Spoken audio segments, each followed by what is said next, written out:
What happens when a man who thinks the whole world owes him a listening ear sits across from a man who refuses to worship anyone? When Prince Harry walks into the Joe Rogan Experience expecting another soft platform to repeat his grievances, he doesn't realize he's sitting inches away from someone who calls out excuses for a living.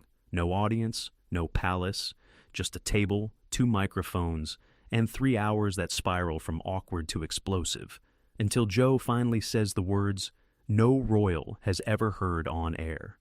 "You know what, man? I'm done. We're cutting this." The studio was dim, warm, and familiar to millions who only ever saw it through their screens. The neon signs hummed softly on the brick wall, a skull on one shelf, a row of supplements on another, 2 microphones, 2 headphones, a cluttered wooden table with ashtrays, half-drunk water bottles, and a stack of Joe Rogan's notes that looked suspiciously untouched. Joe slipped his headphones on, glanced at his producer through the glass, then turned toward his guest. 3, 2, 1, and we're live. He flashed his trademark grin. Prince Harry is in the building, ladies and gentlemen. Or, I should say, Harry. You've been just Harry for a while now, right? Across from him, Harry adjusted his headset, jaw tight. He wore a dark sweater, expensive but deliberately casual, as if he'd tried to dress like any other podcast guest, and still ended up looking like a royal trying to cosplay relatable. "Yes," Harry replied. "I gave up the titles. I've said that many times." Joe chuckled. "Yeah, but you still put Prince in the book title, man." A tiny ripple of laughter came from the control room. Harry's eyes flicked toward the glass, then back to Joe. "It's not my fault people don't know how to let go of labels," Harry said coolly. "The name doesn't define me." "Sure," Joe nodded, leaning back. "So let's start there. If you don't care about the label, if you're done with the royal stuff, why are you here? Why come on the biggest podcast in the world and then talk about it again?" There it was, first jab. Nothing cruel, just pure Rogan. Casual, disarming, but with teeth. Harry smiled without warmth. "I'm here because there's still a lot people don't understand. The narrative has been twisted. I'm tired of everyone else monetizing my story." Joe raised his eyebrows. "Monetizing your story? Didn't you do a Netflix series, a book, a couple of documentaries?" "That's called reclaiming my voice," Harry cut in, his tone already sharper. "There's a difference between profiting off lies and telling your truth." Joe tilted his head. "Okay, but the outcome's the same, right? Cameras, deals, attention. You walked away from the crown, but walked straight into Hollywood. That's kind of a lateral move." Harry's jaw clenched. "I didn't walk into Hollywood. I walked toward freedom. People like you love to pretend that if I speak, I must be chasing fame. I was born famous. I'm trying to survive it." Joe watched him for a moment, the way a fighter studies an opponent's stance before throwing the next punch. "All right," he said, "let's talk about that. You say you're surviving fame. But man, you're still doing this. You're sitting here. Cameras, millions watching. There are a lot of guys out there, vets, firefighters, regular dads, who don't get one interview, let alone 10. What makes your struggle more worth hearing than theirs?" Harry almost scoffed. "Because my struggle exposes a system most people don't even realize exists. People see a fairy tale. I live the prison underneath it." Joe nodded slowly, tapping the table. "That's a heavy line. Prison. Describe it." Harry leaned forward, shoulders squaring, warming to the drama of his own language. Every move monitored, every word calculated, every relationship dissected. You're not a person, you're an emblem. Even your grief belongs to the public. When my mother died, the world cried more loudly than my own family. The institution decided what I should feel, when I should appear, what I should say. That's not family, Joe. That's machinery. For a brief moment, Joe's expression softened. He'd seen that look before in the eyes of soldiers, addicts, broken fighters. Pain and ego tangled together. "Okay," Joe said quietly. "That part, I believe. Losing your mom like that, brutal, no argument." Harry relaxed a fraction. "But," Joe added, "here's where people get hung up. You talk about that pain, but you also throw gasoline on the fire. Interviews, books. You say you want privacy, but then you give the whole world front row seats to your therapy sessions. Can you see why that confuses people?" Harry's eyes hardened again. "Privacy," he said slowly, as if teaching a child. doesn't mean silence, it means control. I decide what I talk about. That's my right. Joe shrugged. Sure, but it also means people have the right to think, hey, this dude kinda likes the spotlight. And people have the right to be ignorant, Harry replied briskly. Your listeners are free to misunderstand me if that makes them feel better. A beat of silence. Joe blinked, just once. Did you just call my listeners ignorant? Harry's mouth curled into a thin smile. I said people who don't understand nuance are ignorant. If that applies to your listeners, that's not my problem. Inside the control room, the producer mouthed the silent, whoa. Joe let out a short laugh, but there was no humor in it. Okay, man, that's one way to start. He shifted in his chair, leaning in again. Let's talk about your brother, William. Harry's shoulders tensed. Joe continued. In your book, you talked about fights, shouting, physical stuff. Do you regret putting that out there? Or was that another reclaiming your voice moment? Harry's gaze went flat.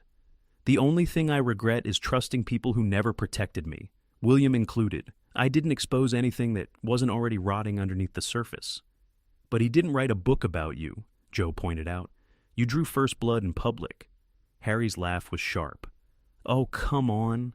The British press has been writing books about me my entire life. I just finally responded. Funny how the world only calls it too much when I defend myself. Defend, Joe repeated. Or attack. Harry's eyes flashed. Spoken like someone who's never been hunted by cameras from the age of 12. Easy to sit in your Texas studio and moralize. Joe's expression cooled. I don't moralize. I ask questions. Right, Harry snapped. Questions packaged as judgment. You're not fooling anyone. The mood in the studio shifted again, the energy thickening. Joe's show was used to heated debates. Vaccines, politics, aliens, you name it. But this was different. This wasn't two guys trading ideas over cigars. This was a man dragging the entire weight of a monarchy into the room and daring anyone to question his version of events. Joe inhaled slowly. Look, Harry, you came here, remember that. I didn't drag you in. You wanted this platform. I wanted an honest conversation, Harry shot back. Not another performance of, let's pretend we're neutral while we interrogate the spare. And I wanted a guest who doesn't automatically assume every question is an attack, Joe replied. Their eyes locked. For a brief, dangerous second, it felt less like a podcast and more like the first round of a title fight. Both fighters still on their feet, but already throwing harder than they planned. Joe broke the stare, glancing at his notes, then back at Harry. Okay, he said. Let's talk Meghan, because you knew it was coming. Harry's shoulders squared again.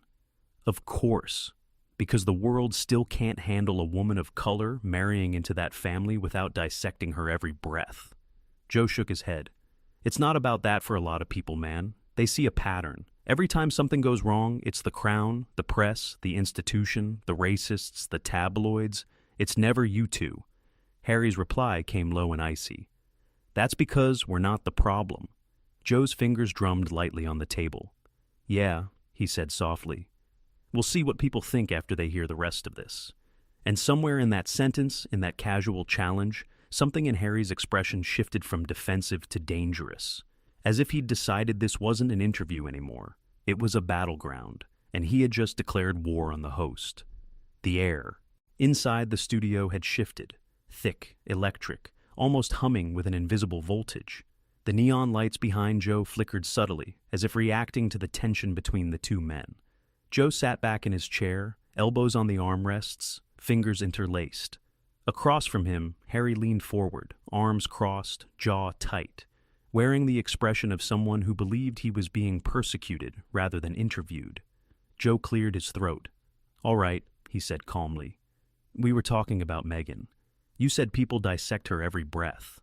But I want to ask something simple. Do you think any criticism of her is valid?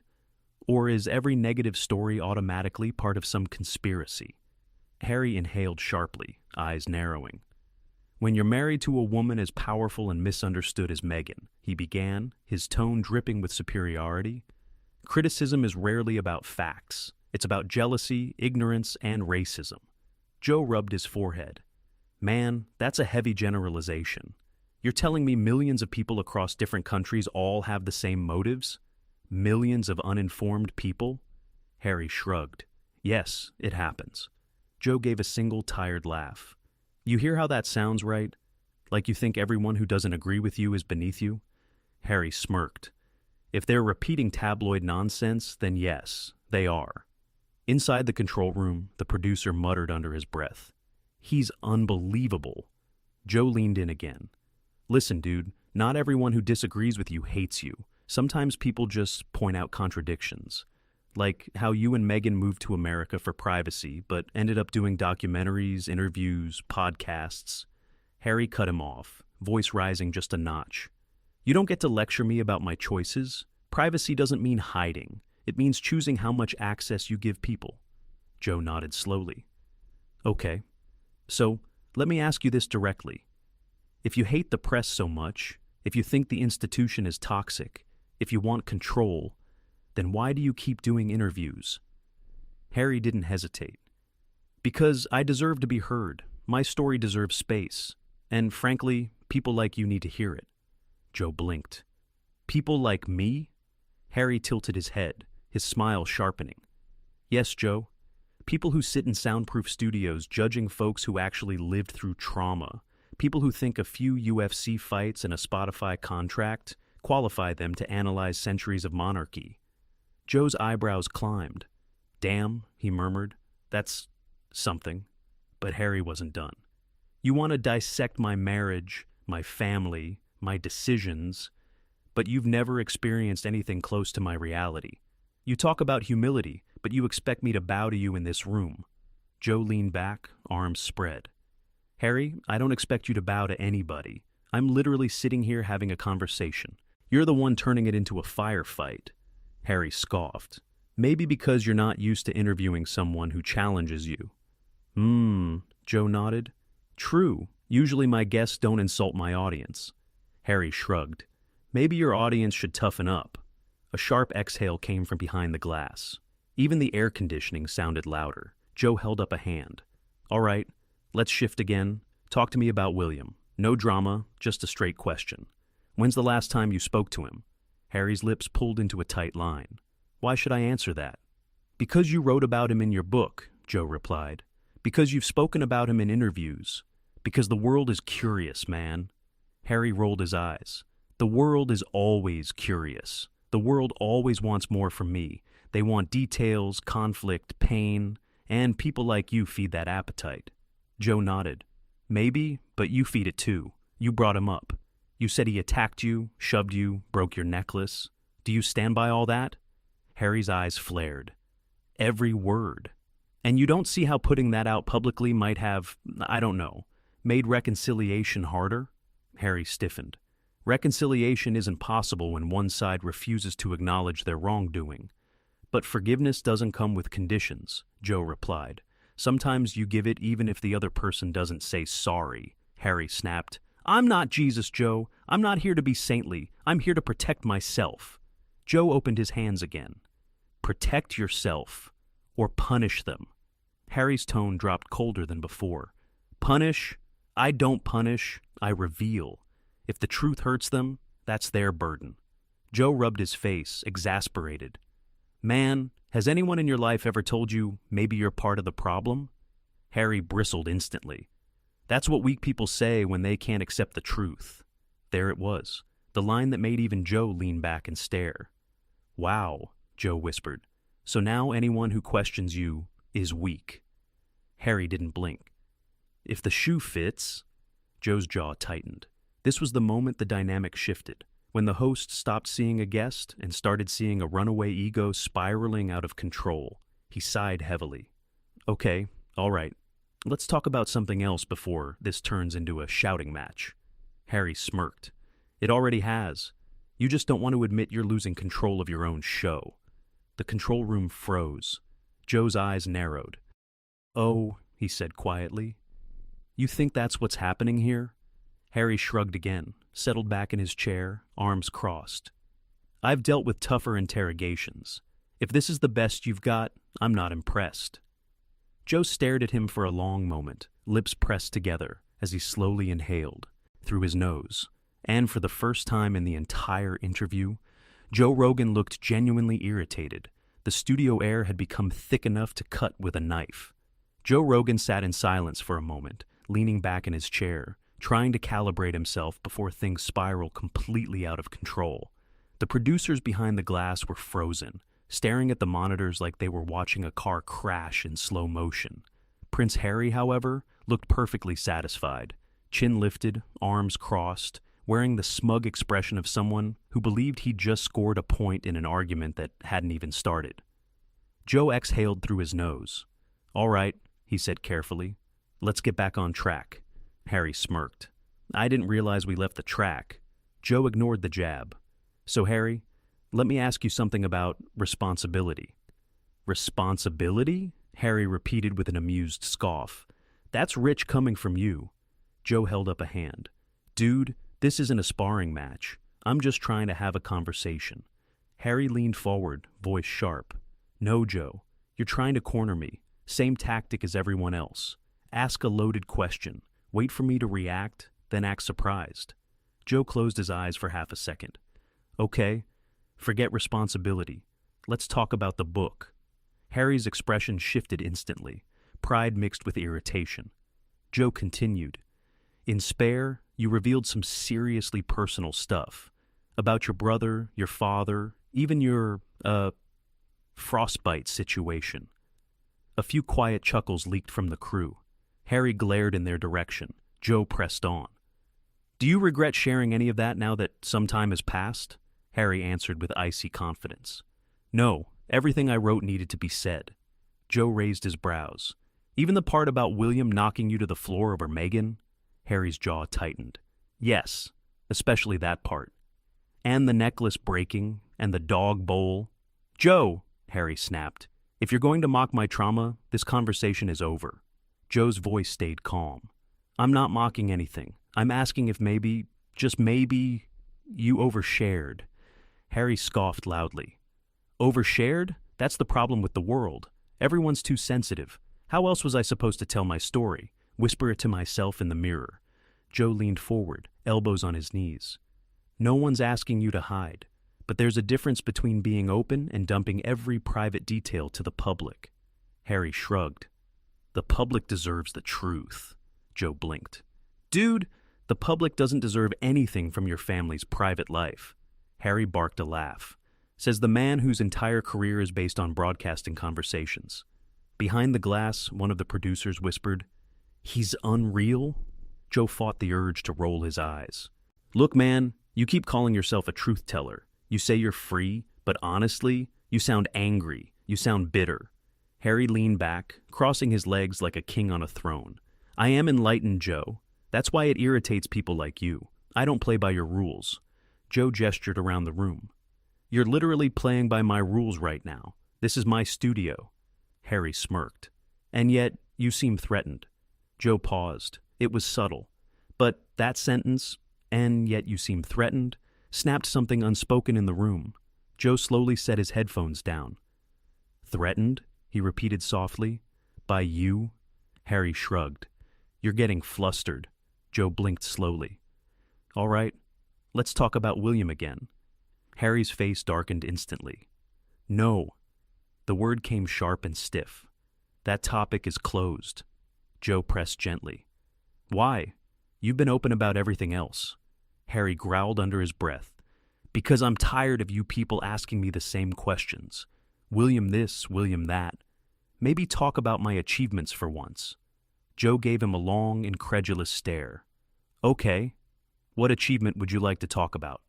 Harry hesitated for a second, just long enough for Joe to notice. Then Harry snapped, "You wouldn't understand." Joe leaned back, folding his arms. "Try me." Harry straightened in his seat, posture stiff, chin high. "I've built a global platform. I've redefined what it means to be a modern royal. I've exposed corruption. I've inspired millions." Joe stared at him. "Did you, though?" Harry's nostrils flared. "What's that supposed to mean?" Joe kept his voice even. "I mean, when people think of you now, they don't talk about your accomplishments. They talk about the interviews, the drama, the fights, the complaints." Harry pointed a finger at him. "Because the media twisted everything." Joe lifted his hands. I'm not the media. I'm one guy asking you questions you agreed to answer. Harry rolled his eyes again. You Americans are all the same. That was it. The room shifted. Everyone felt it. Joe leaned in, voice dropping lower. What's that supposed to mean? Harry shrugged casually. Blind patriotism, loud opinions, no understanding of real monarchy. You worship celebrities and pretend it makes you important. Joe blinked once, twice. Then he sat back in his chair, his tone suddenly colder. Harry, be careful. Harry chuckled arrogantly. Careful of what? You? Joe didn't smile. No, careful you don't lose whatever sympathy you have left. Harry flicked a hand dismissively. I don't need sympathy from peasants. The control room froze. 2 camera operators stiffened. A silence slammed down like a hammer. Joe slowly leaned forward. Peasants? He repeated, almost whispering. That what you think of? People? Harry's smirk didn't fade. If the word fits. Joe inhaled deeply. You do realize you're not in a palace, right? You're in Texas, in my studio, with my team, with regular people. Harry shrugged. And Joe lowered his voice to a near growl. You're not doing yourself any favors, man. Harry laughed softly. I don't need favors. I'm Prince Harry. And for a second, just a second, Joe looked like he was genuinely considering ending the interview right then and there. But instead, he said, let's take a break. Harry smirked triumphantly. I thought you'd say that. Joe didn't reply. He just stood up and walked off camera. For the first time in the entire interview, Harry's smirk wavered. The break felt like an hour, though it lasted barely 4 minutes. The studio pulsed with a different kind of energy now. Not tension, but anticipation. The crew whispered among themselves, stealing glances at Harry, who sat alone at the table, still perfectly smug, still tapping his fingers like he was waiting for servants to return with tea. But Joe Rogan was nowhere near that table. He stood just off camera, arms crossed, talking quietly with a producer who looked pale. You sure you want to finish this? The producer whispered. Joe exhaled through his nose, eyes fixed on Harry. We're finishing this, he said, but on my terms. When he walked back toward the table, the change in him was visible. He wasn't the relaxed, laughing host anymore. This Joe Rogan was still calm, but in the way a storm is calm right before it hits. He sat down, adjusted his mic, and stared at Harry for a long moment. We good? He asked. Harry smirked. I don't know, Joe. Are you good? You seemed awfully flustered before. Joe ignored the provocation. Let's keep going. The cameras flicked back on. Joe leaned forward. Harry, before the break, you called the public peasants. You understand how... Harry cut him off with a scoff. Oh, for God's sake, you Americans can't take a joke? It was sarcasm, Joe. Joe raised a brow. You said it 3 times. Harry flicked a hand. Well, some truths slip out when one's exhausted. Joe stared at him. So, you meant it. Harry's eyes narrowed. I think people need to stop being so dramatic about words. Joe pressed. And you don't see how calling ordinary people peasants might reflect badly on you? Harry leaned back with theatrical boredom. If people are offended, maybe they should examine why the word fits. A couple of crew members exchanged stunned looks. One whispered, He's digging his own grave. Joe exhaled deeply, too deeply. Harry, do you hear yourself? Harry shrugged. I hear someone speaking honestly, something the world clearly isn't used to. Joe's patience thinned visibly. All right, let's talk about Meghan. Harry's eyes sharpened instantly, voice turning defensive. What about Meghan? Joe stayed calm. There have been rumors. Harry leaned forward sharply. Rumors you will not repeat. Joe didn't flinch. You came here to talk, Harry. I talk to everyone the same way. Musicians, comedians, presidents. If there's something big in the news, then ignore it, Harry snapped. Stop feeding the tabloids' obsession with my wife. Joe folded his hands. I'm not feeding anything. I'm asking questions. It's what a host does. Harry gave a cold laugh. No, Joe. What you're doing is trying to corner me for entertainment. You want a moment. You want a meltdown. That's why I shouldn't have come back. Then why did you come back? Joe asked, tone suddenly sharper. Harry froze. Joe stared him down. Seriously, if all you do is blame everyone around you, why show up? Harry straightened, nostrils flaring. Because people deserve to hear my truth. At that, Joe actually laughed, a short, humorless exhale. Man, every time you say that, you sound less like a truth teller and more like someone who can't stand being questioned. Harry's jaw clenched. I won't be disrespected by mediocrity, Joe. Joe's eyes snapped up. The room froze. Mediocrity? Joe repeated slowly. Harry lifted his chin. Don't act surprised. You're not exactly interviewing heads of state. Joe leaned in, voice low. I've interviewed astronauts, neuroscientists, war heroes, philosophers, and legends. But I've never had someone sit here, insult everyone in the room, and act like the world owes him something. Harry smirked. The world does owe me something. Joe stared at him, stunned. You serious? Harry lifted both hands. I was born into duty, into expectations, into a system that suffocated me. The least people can do is understand my pain. Joe blinked slowly. Harry, you're living in a mansion in Montecito. Harry shrugged. And? Does comfort erase pain? You Americans are so obsessed with money. You equate wealth with happiness. It's pathetic, honestly. Joe inhaled through his teeth. Okay, enough. Harry smirked. Touch a nerve? Joe sat forward, elbows on the table, voice deadly calm. You called people peasants. You insulted my staff. You trashed the audience. You mocked Americans. You insulted me. Harry's smile widened. So? Joe repeated, incredulous. So you're lucky anyone even listens to you anymore. Harry scoffed. Please, the world hangs on my every word. Joe shook his head. No, man. They watch you the way people watch a building about to collapse. Harry's face hardened. Enough, Joe. Joe didn't stop.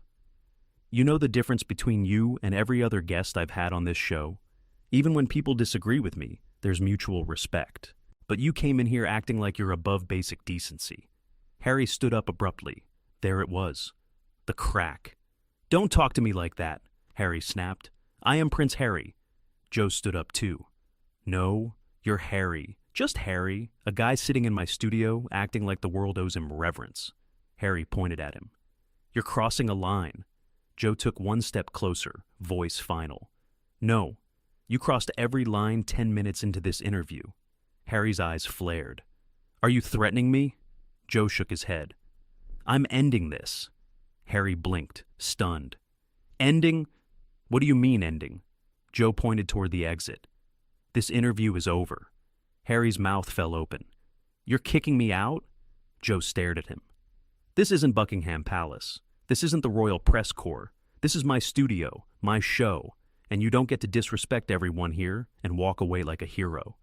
Harry sputtered, voice rising.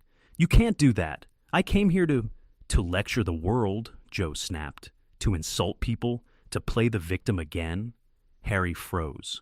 Joe lowered his voice, but the intensity remained. You came here looking for a fight. Congratulations. You found the wrong guy. Harry shook with rage. You'll regret this, Rogan. Joe shrugged. Maybe, but right now, you need to leave. Harry ripped off his mic, slamming it on the table, and stormed out of the studio. Not with dignity, not with grace, but with the fury of a man who had lost control of the narrative. The moment the door shut behind him, the room exhaled collectively. Joe sat back down, rubbing his temples. Well, he muttered to the camera, that was something. Then he looked straight into the lens. Harry wanted a platform. He got one. But platforms don't protect you from the truth. Fade to black. If you enjoyed this unbelievable clash between Prince Harry and Joe Rogan, make sure to hit that like button, subscribe, and turn on notifications, because more shocking confrontations, exposed egos, and behind-the-scenes drama are coming your way. Drop a comment below and tell us whose side you're on. This story is far from over.